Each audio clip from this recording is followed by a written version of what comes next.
Hello, everyone, and welcome to today's episode of Quirky Inspirations. I am so excited to bring to you a lovely, lovely lady called Christina Michaelis. I think I may have said that right. Yes, perfect. Thank you. The first person ever to say it correctly. Well, you see, the thing is, we anglicize words, don't we? But I know that you're German in origin, so we'll keep it like that. Anyway, so Christina, please, can you share us a little bit more about you? But okay, the little bit that I have gleaned is that this dear lady who's presently sitting in Italy has done time in Germany, in Holland, no, not Holland, Germany, Canada, New Zealand, Australia, UK. Sweden. I missed the Sweden. So this lady has been around the block of lots of different places. So Christina, can you tell us why? What were you doing in all those wonderful places? Over to you. Who knows? Who knows? Hello, thank you. Thank you so much for having me. I'm honored and super excited to have this conversation with you. Well, I'm born and bred in Germany, so there was no choice there from Berlin, but that's okay. There's no hard feelings there, but I then left to get like this foreign experience for a year working in a different country. So I left for the UK, but before I actually left, I took 3 months off to travel through New Zealand and Australia. I also took actually a month off in between to be also in Hawaii for a month and things like that. Wonderful, wonderful time. And I moved to the UK, and instead of a year, it turned out almost 10. And there also I started my own business as a marketing and creative startup coach, which now morphed into the Creative Startup Academy. And I also, whilst I was over there, I created and co-founded actually the European Startup Association. Now, why am I telling you this? Because the European Startup Association is one of the reasons why I left the UK. So after almost 10 years, already knowing that it's time to leave, there was nothing there that was holding me. I came to love and hate the country, as I think everyone with every country. And also Brexit happened, and I was like, okay, these are all signs for me to leave.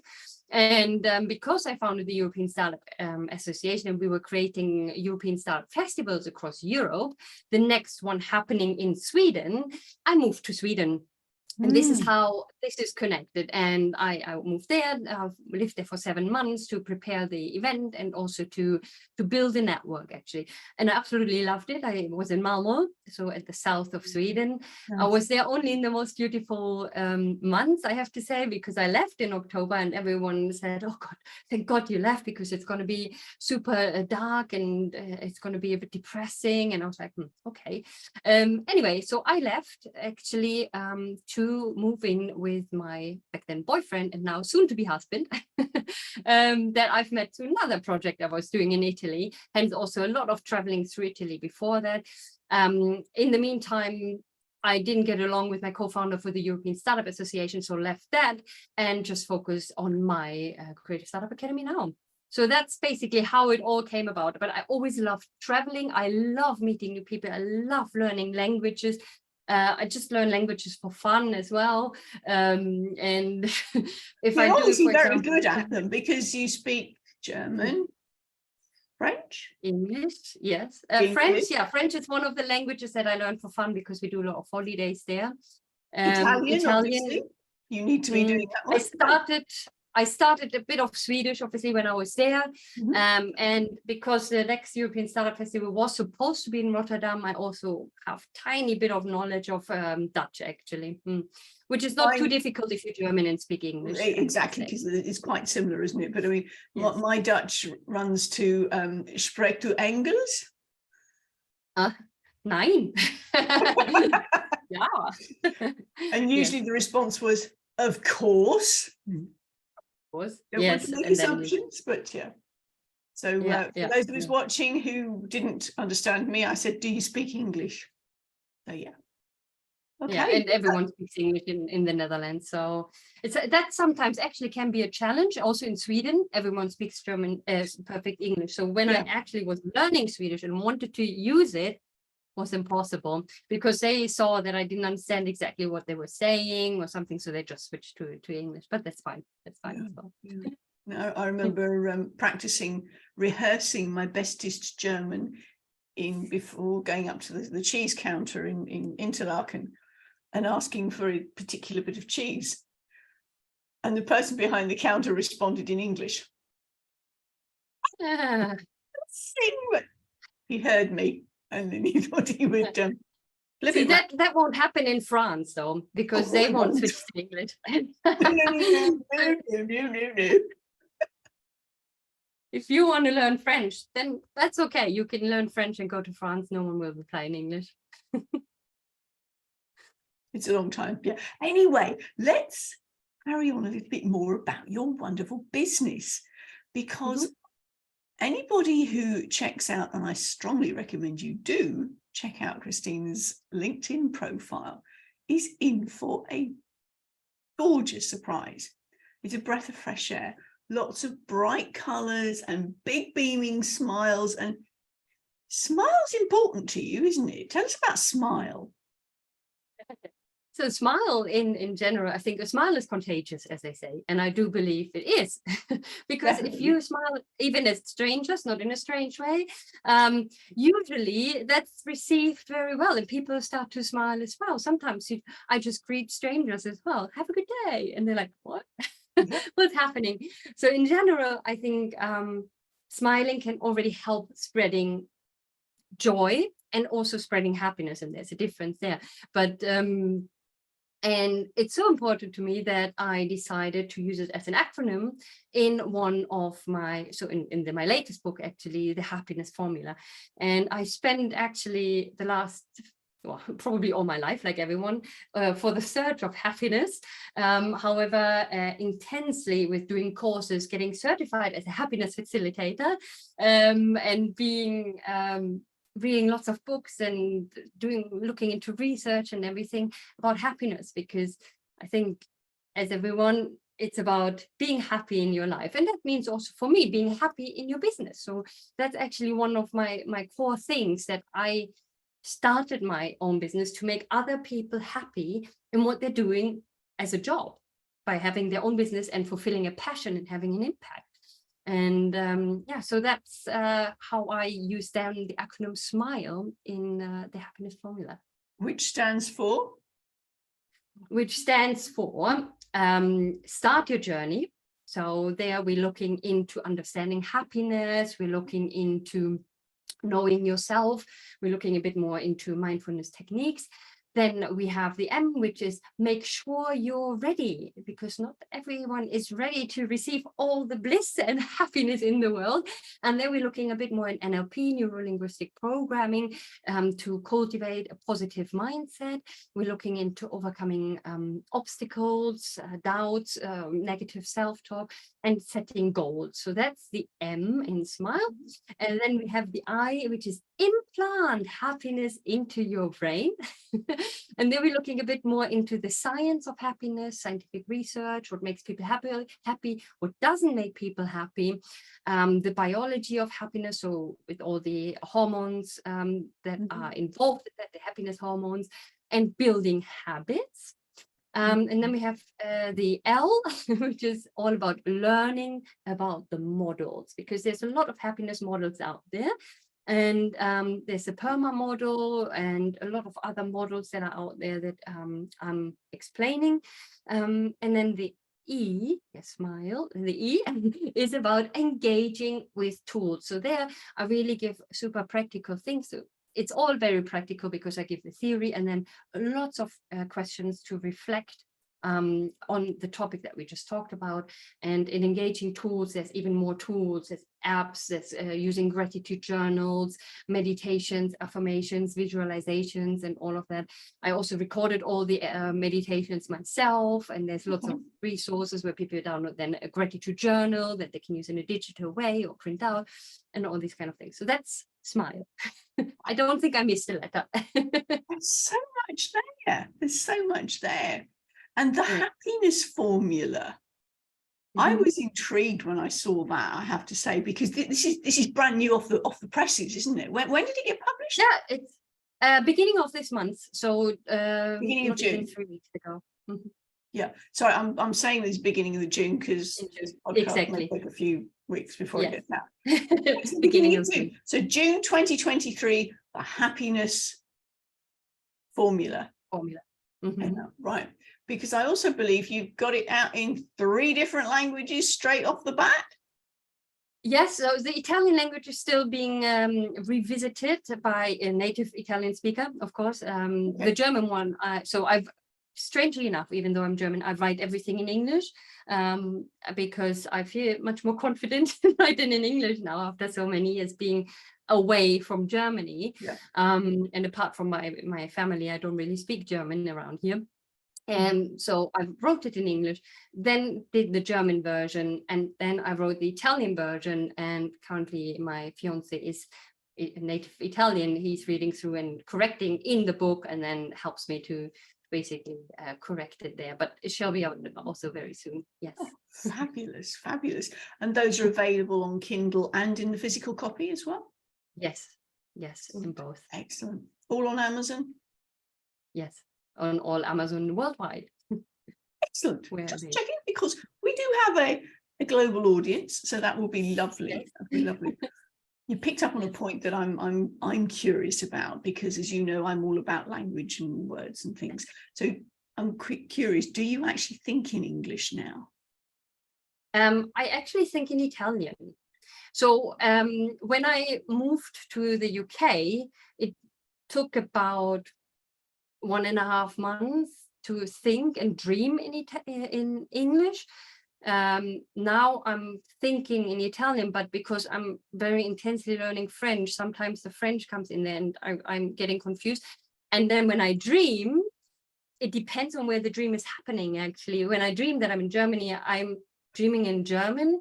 When I'm dreaming I'm in England, in English. And when I'm dreaming in Italy, then in Italian.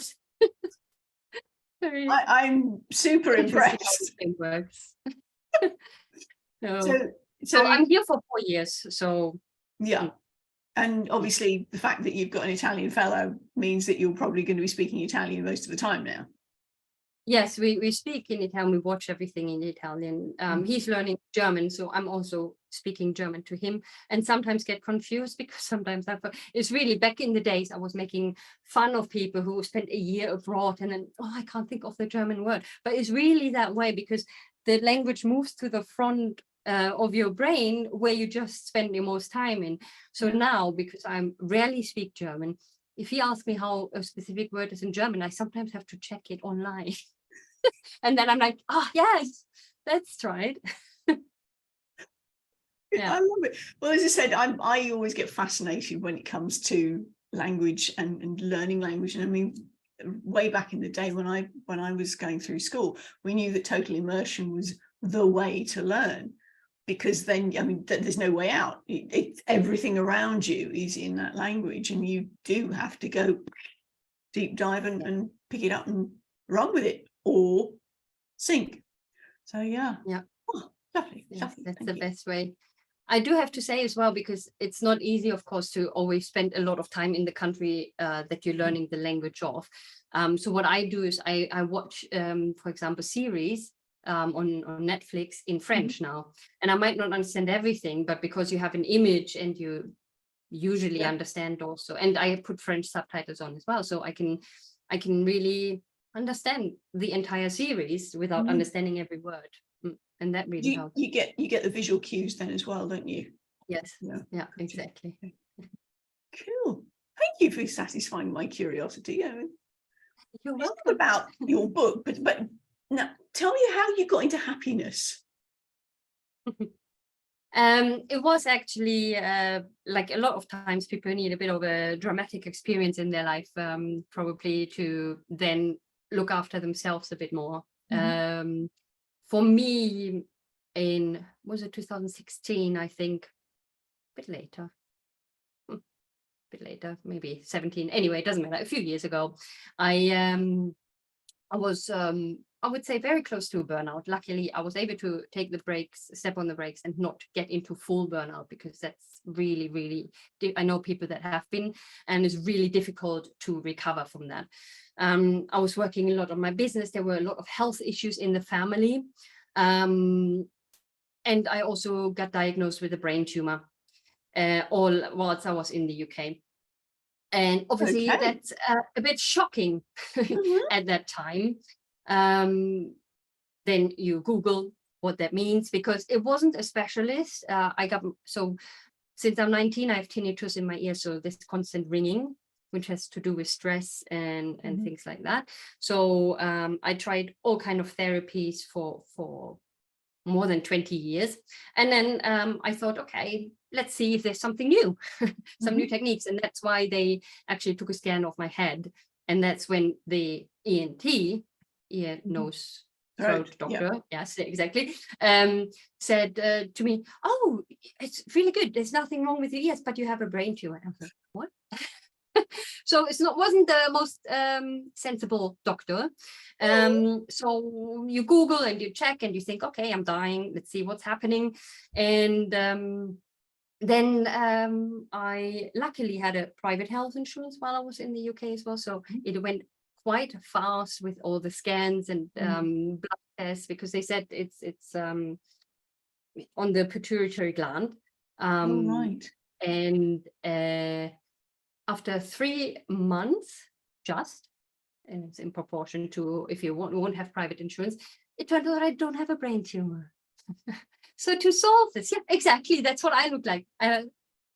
Okay, so, and the doctor, it was much better in explaining and delivering that good message.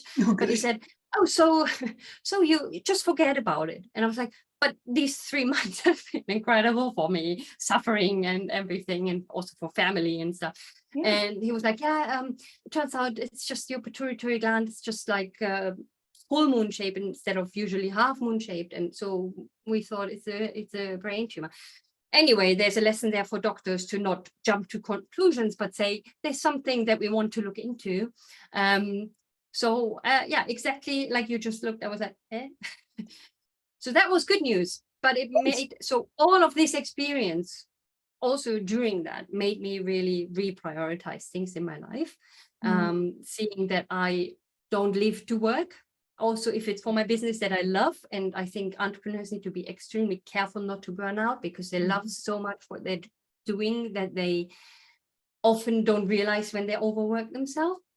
I got a lot into mindfulness, meditation. I did an 8 weeks course.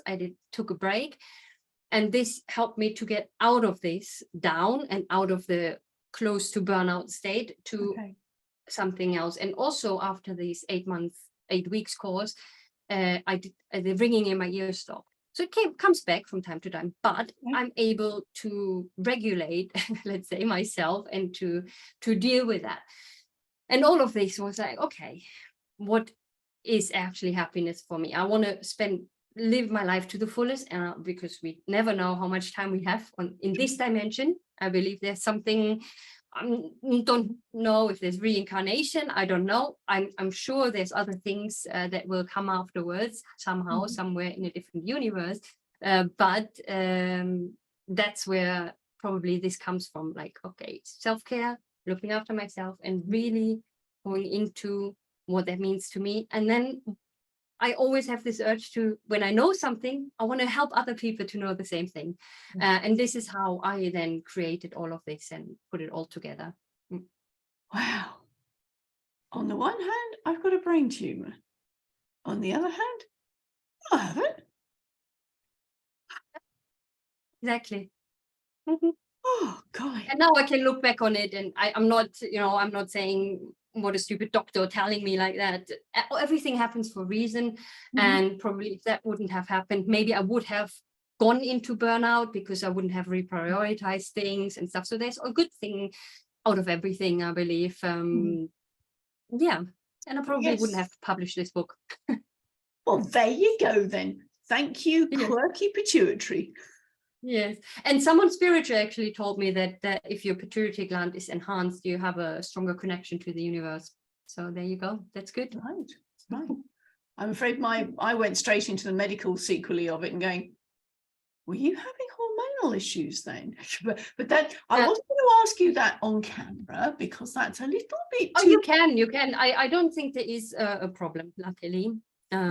So it seems to all work normal and fine because we check from time to time also the blood and everything. So it seems to be all okay. Magic. Wonderful. I'm so pleased to hear it. But as you say, that possibly was the catalyst for going, okay, can't carry on as I am. And the fact that your tinnitus is almost like your barometer, hello, we're getting a bit stressed. Yes. Exactly. Yeah. Cool. The body's wonderful, isn't it?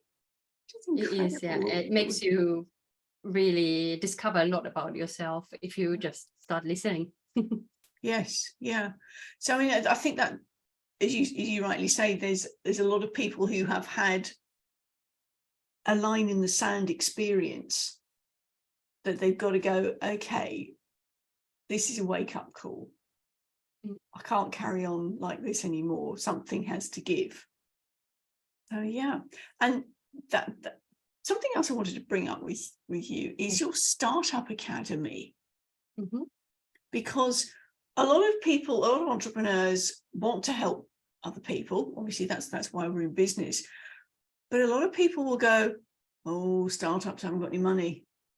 They're not a lucrative market. Yes. So give us a bit more of a flavour of how you work with startups, would you? Yeah, sure. So first of all, I'm going to show him. I have Gavin here, my fluffy unicorn that's a co-founder. So Gavin. He's part Gavin. You see him also sitting here on the table. But he's making it a bit more fun, let's say, and creative in the academy. I used to do a lot of one-to-one. So that's actually how it started out. And that's why I mentioned in my introduction, marketing creative startup coach, because before that I worked in design and marketing agencies for more than a decade. So bringing that to the table as well. In the academy, now it all morphed into that, where I have 3 pillars. One is the starting out bit. So, oh my God, where do I actually start? Then the marketing bit. So probably 2-3 years in, you think, okay, I need a bit more of a strategy with my marketing activities, not spending a lot of money. So already there, I'm specializing in low and no cost marketing. And then the health and well-being, because exactly for everything that we were just talking about. And it's exactly right what you're saying, because usually I'm specializing actually on entrepreneurs in the first 3 years.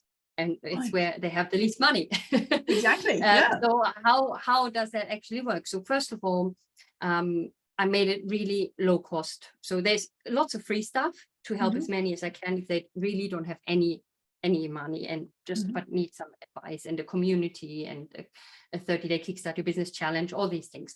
If they would like to upgrade, there's a monthly subscription so they can get out anytime, and it's really low cost. So that's one thing to really make that affordable. And this is also the feedback I get. And if you're talking to other business mentors and business coaches, they say, it's way too cheap. You need to have high ticket offers. You need to have this and that, which is true. I can do. And might be at some point that I add something if someone wants, but for me, the higher ticket is already if someone wants to work one-to-one with me, because that's going to cost more money. Sure. If not, there's the academy with all the resources, the community, and also weekly lives with me. So they get me every week as well. And the feedback I'm getting from the entrepreneurs, though, is, my God, finally someone that's offering me something that I can afford.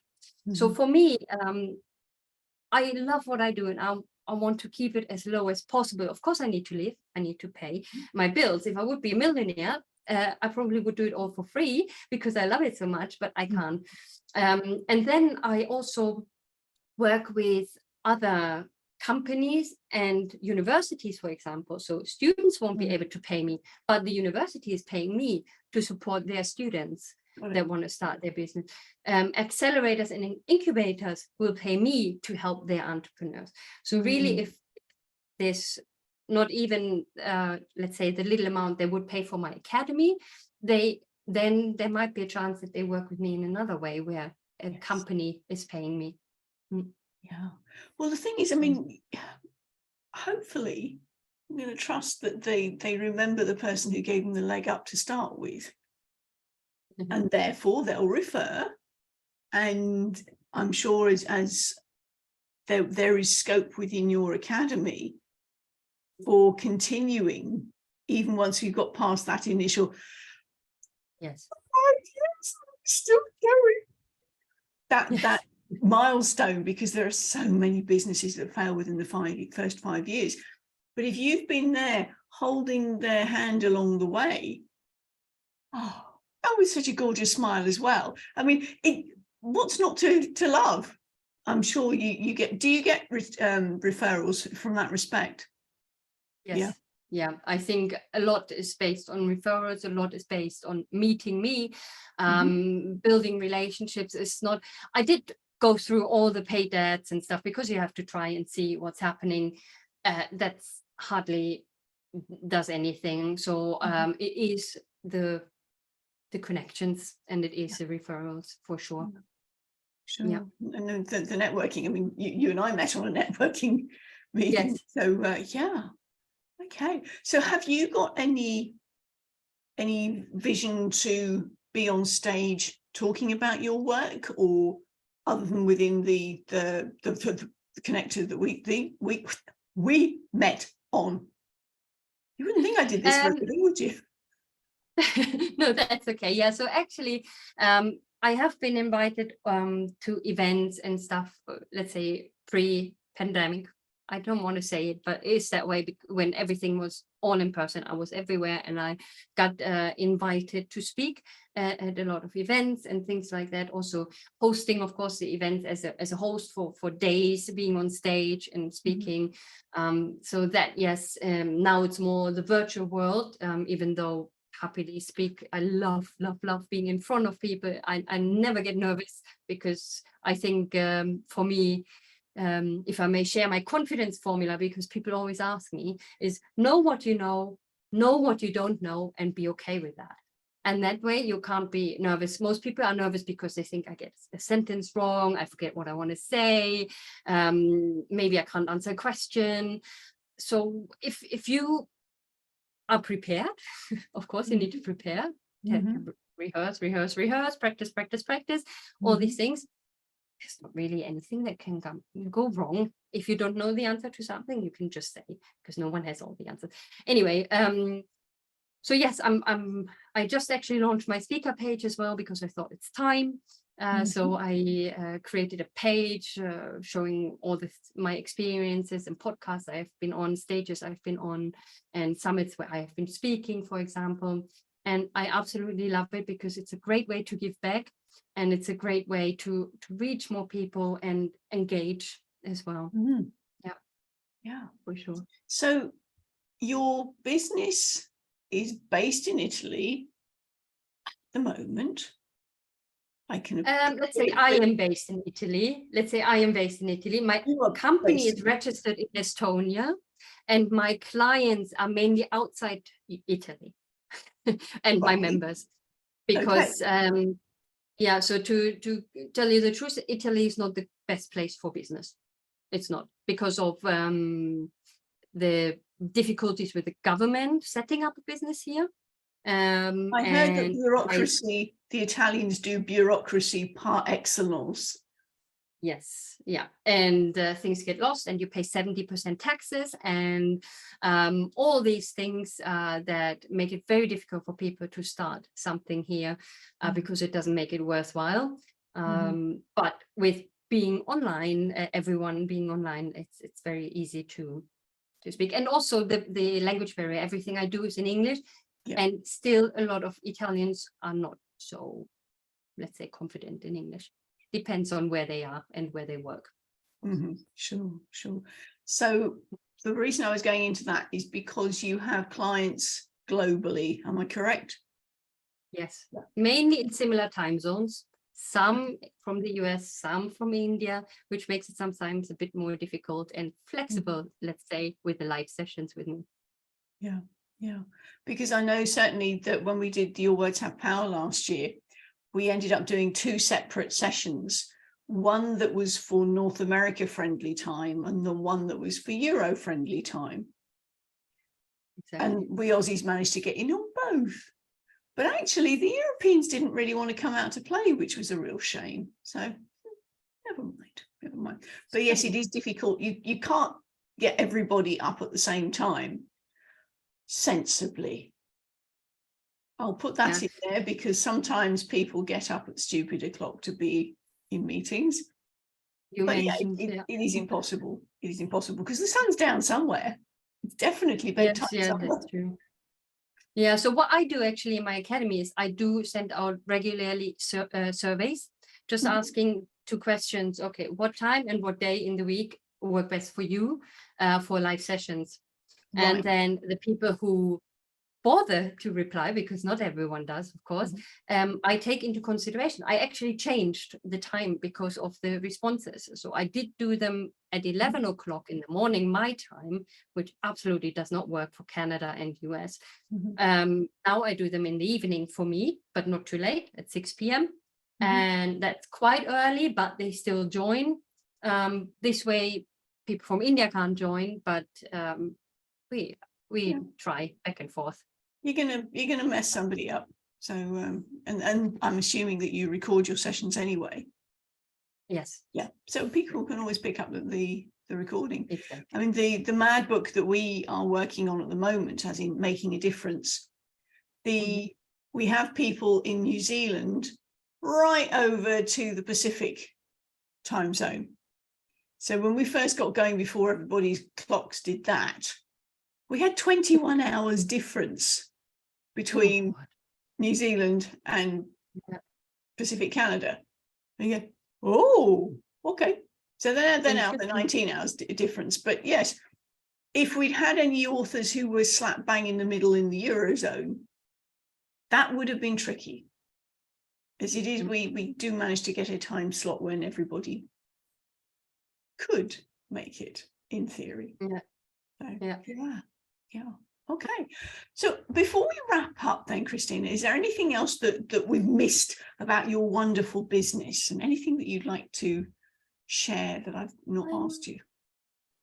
No, I think, I mean, as you work a lot with authors, of course, and the power of words, I love having conversations with people on my podcast as well. I published the Happiness Formula was my 20th book so far. I got a bit obsessed after I did the first one. And there's many more to come already in the making.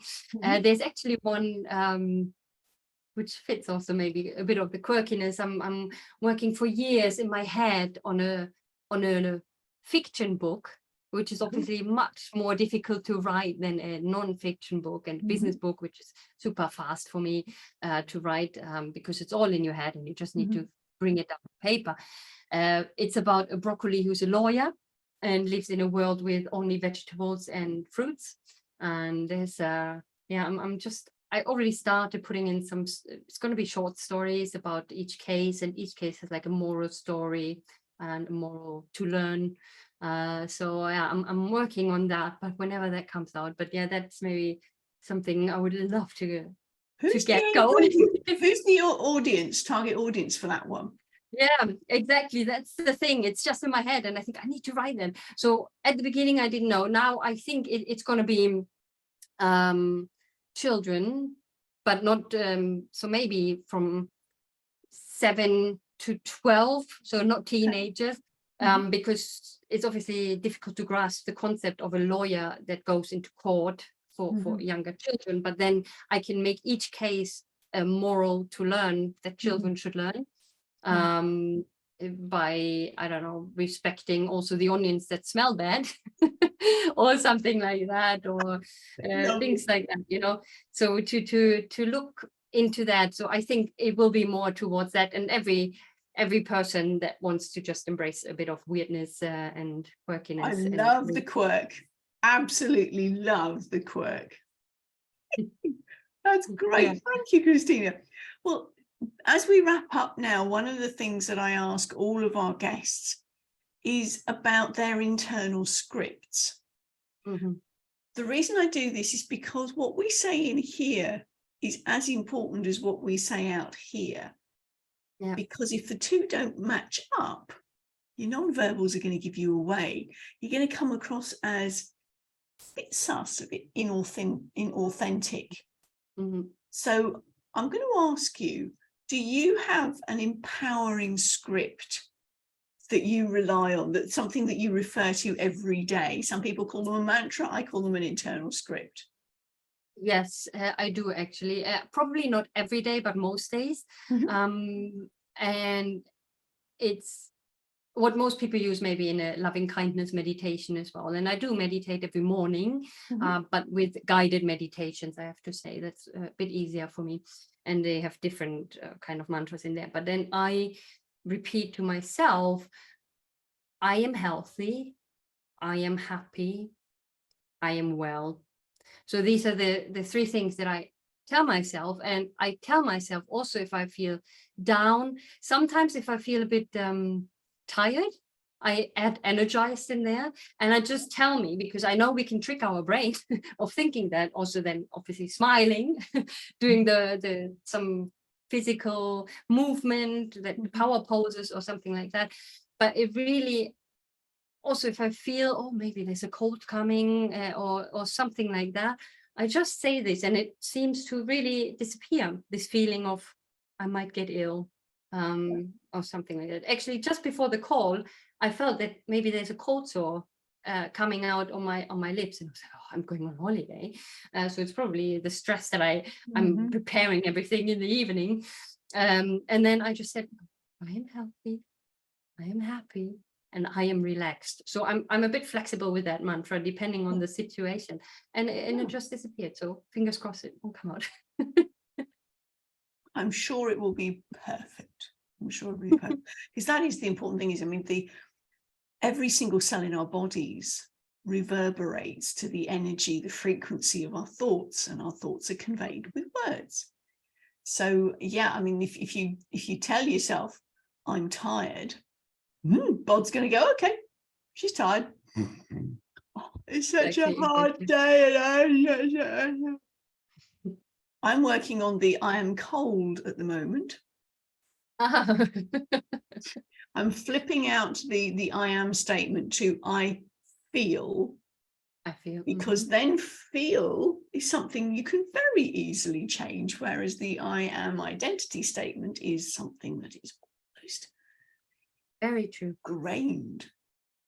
Yes. So, thank you for sharing that, Christina, and thank you for a wonderful interview and sharing your big gorgeous smile with the Quirky Inspirations audience. Christina's information will be in the show notes. Look her up, please do. You will have a ball watching any of her video stuff, because it is, like I said, a breath of fresh air. Thank you, Christina. From Quirky Inspirations, bye for now. Bye.